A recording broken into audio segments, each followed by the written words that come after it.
3 দিনে 2 বার ভাত খাইছি। ভাত খাইছেন? একবারে কাপড়ও নাই, 3 দিনে গোসলও করতেছি না। আমাদের ঘরে যা আছে সবই ক্ষতি হয়েছে, কিন্তু বাই করতেছি না কিছু। আমার আপু স্যারারে লইয়া আমার বাইক নিয়ে লইয়া বাইরে বসছে। এই যে খালু কইছে আগুন লাগছে, সবাই তালা মাইরা বাইরে দেখতে লইছে, এই সব মায়া পড়ছে আগুনটা। কেউ কিছু বাই করতেছে না। এই সেট কাপড় হই আমার আর নাই। 3 দিনে 2 বার ভাত খাইছি।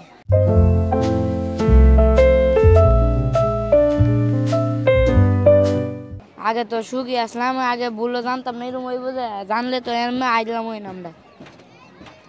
আগে তো একবারে কাপড়ও নাই, 3 দিনে গোসলও করতেছি না। কাপড়ও নাই? অনেকে অনেক ধরনের কাপড় চোপড় সহযোগিতা করতেছে, তুমি পাও নাই? তাই আয় না আইলে ছোটো ছোটো কাপড় এমনি বড়ডি লাইকা দেয়।